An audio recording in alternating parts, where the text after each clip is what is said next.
안녕하세요. 남인숙 작가예요. 오늘은 H님 사연 들어볼게요.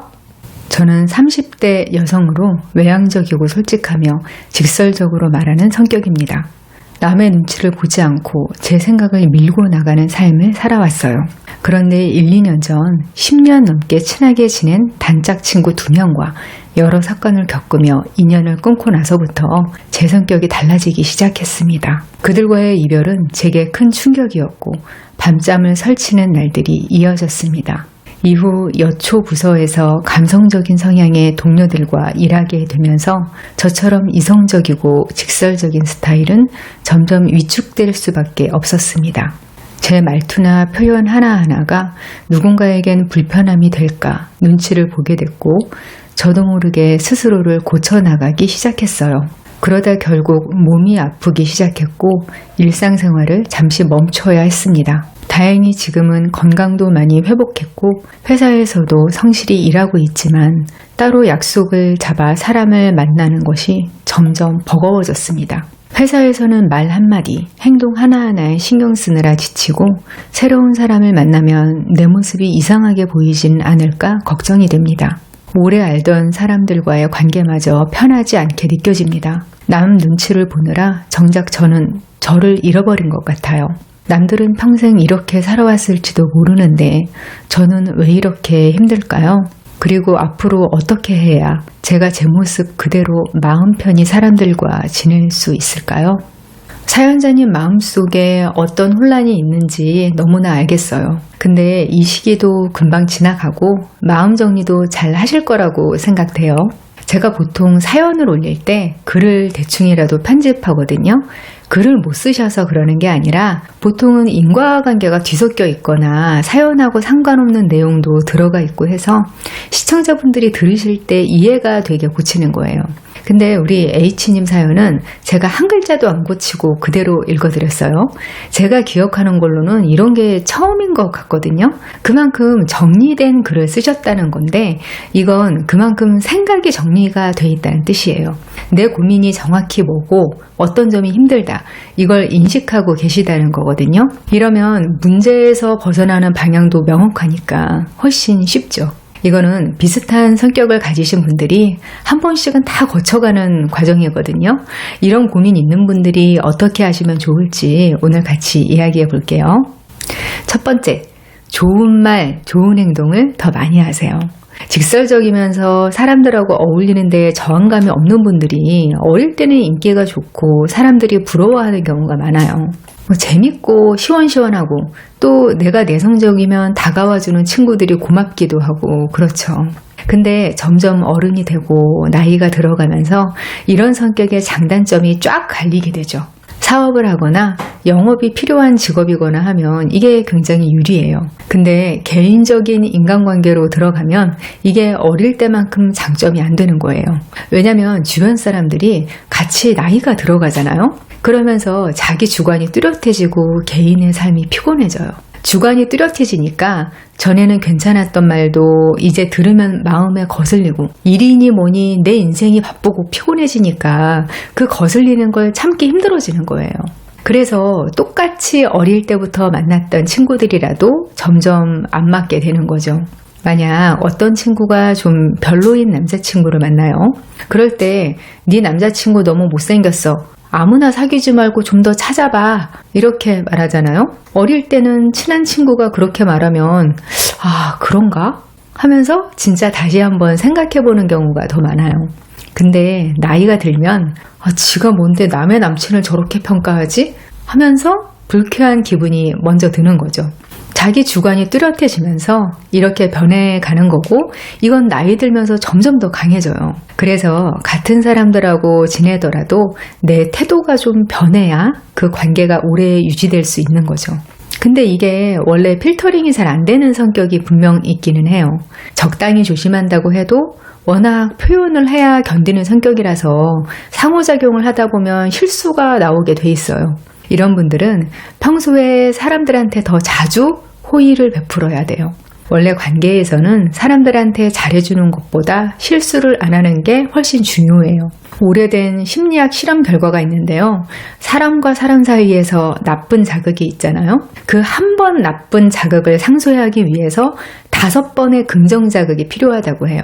그러니까 저 사람 때문에 한 번 기분이 나빴으면 저 사람 사이에서 좋은 경험이 5번은 생겨야 그 구멍이 메워진다는 말이에요. 그러니까 일단은 나쁜 경험을 안 하는 게 맞기는 한데 타고난 성격상 실수를 하게 된다면 사람들한테 평소에 미리 잘 해줘서 마일리지를 쌓아놔야 돼요. 사실 이런 성격인 분들은 실수 안 하는 것보다 베풀고 잘해주는 걸 더 편안해 하시거든요. 내가 내 성격의 이런 부분을 도저히 고칠 수 없겠다 싶으면 내 장점을 잘 살리는 것도 방법이에요. 근데 이걸 이미 실수를 해놓고 나중에 잘해주려고 하면 상대방이 굉장히 부담스러워지죠. 평소에 미리 호의를 베풀고 친절을 베풀고 해놓으면 나중에 실수해도 사람들이 훨씬 너그러워지죠. 평소에 쌓아놓은 게 많아서 마일리지 차감해도 남는 거예요. 사연자님 같은 성격이면서 사람들하고 잘 지내는 분들은 이런 경우가 진짜 많아요. 두 번째, 안 해도 좋을 말을 안 하는 연습을 해보세요. 필터링이 잘 안 되는 분들은 평소에 사람들한테 후하게 베풀면서 마일리지를 쌓아야 한다고 말했잖아요. 근데 그렇게 하는 분들도 나이 들면서 점점 성격이 변하더라고요.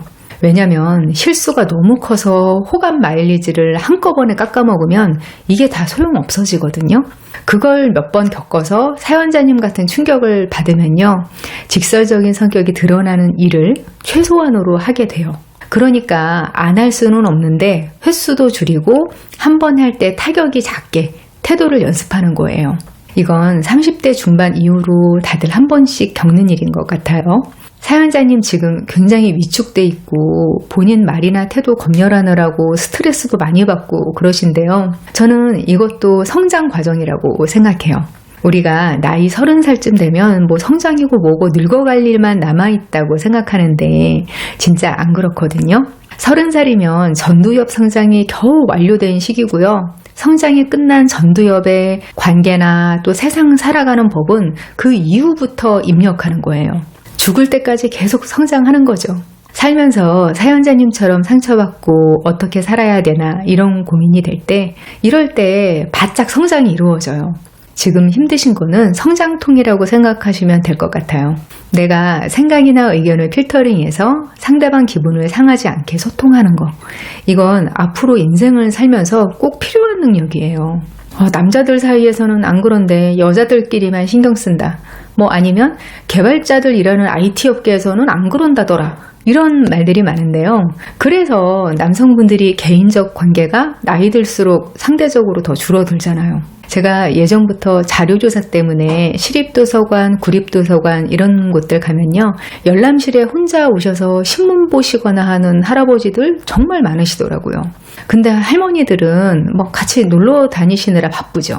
원래 충돌이 많다는 건 접촉면이 넓다는 뜻이에요. 그리고 남성분들도 소위 알파맨인 분들, 자기 힘으로 사다리 꼭대기에 올라간 분들 있잖아요. 이런 분들은 대부분 안 해야 할 말을 안 하는 능력이 정말 뛰어나시더라고요. 그리고 같은 말이라도 부드럽게 표현하는 능력이 있어요. 스티브 잡스 안 그렇던데요? 이런 말도 들어봤는데요. 대부분이 스티브 잡스 정도의 능력이 없잖아요. 심지어 스티브 잡스조차도 자기가 창업한 회사에서 쫓겨난 적이 있죠. 업계나 부서에 따라서 그런 능력이 필요한 정도가 분명히 다르긴 하거든요. 사연자님도 여초부서로 옮기면서 필터링을 많이 해서 소통해야 하는 분위기 때문에 너무 힘들다고 하셨잖아요. 근데 소통을 직설적이고 효율적으로 하는 집단조차도 그 안에서 승진하고 관리직으로 올라가는 사람은 그 중에서도 그나마 사회성 좋고 소통을 부드럽게 하는 사람들이에요. 저는 사연자님이 이번 일을 사람들하고 어울리기 위해서 나를 버리는 일이다 이렇게 생각하지 않으시면 좋겠어요. 본질은 변하지 않는 거예요.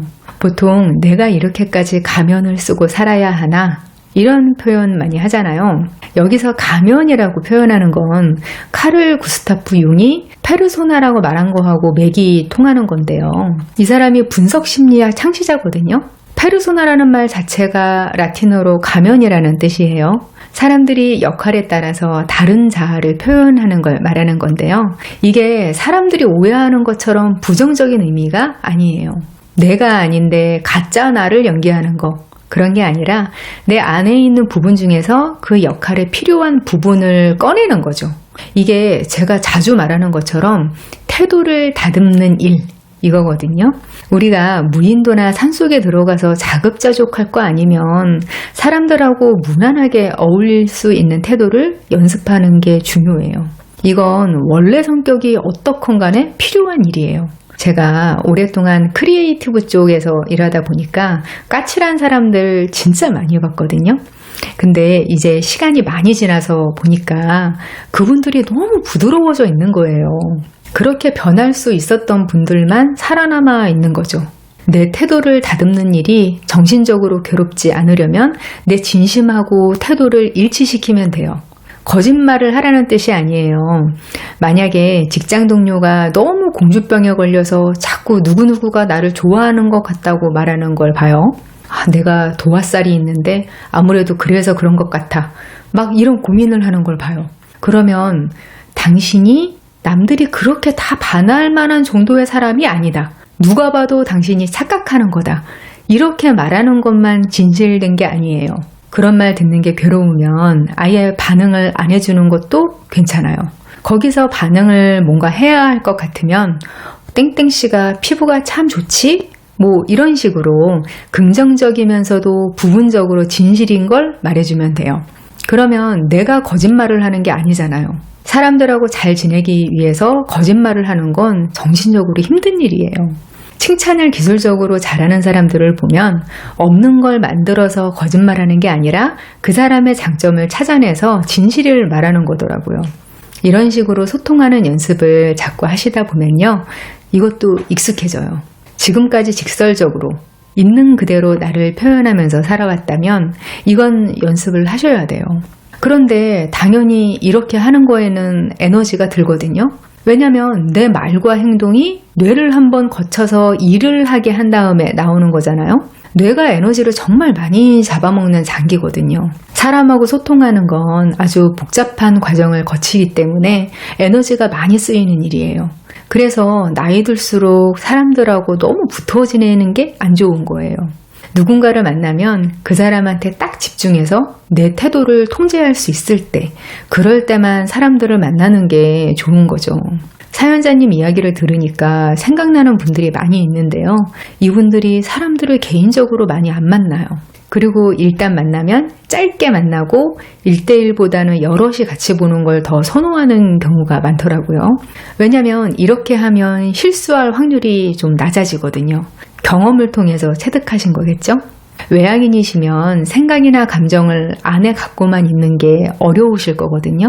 30, 40대면 인생에서 제일 바쁠 시기니까 일에 집중하시면서 자기 표현 욕구는 뭐 취미 활동, 자기 개발 같은 걸로 해소해 보세요. 꼭 남한테 말을 해야 하는 분들은 익명으로 SNS 같은 거 하는 것도 괜찮아요. 요즘은 챗GPT하고 대화하는 분도 많으시더라고요. 너무 의존하지만 않으면 부분적으로는 나쁘지 않다고 생각해요. 사람 만나기 싫다고 하셨는데 그런 마음이실 때는 그냥 편안해질 때까지 모임 같은 거 줄이셔도 괜찮아요. 어차피 직장 다니시니까 고립되는 건 아니시잖아요. 사실 사연자님하고 반대되는 성향인 분들도 관계에서 에너지 소모되고 힘든 과정을 거치는 건 마찬가지거든요. 만약 사연자님이 다른 사람들은 직설적으로 말을 안 하네 이렇게 느끼신다면 그건 그 사람들이 그렇게 말하고 싶은 걸 참는 거예요.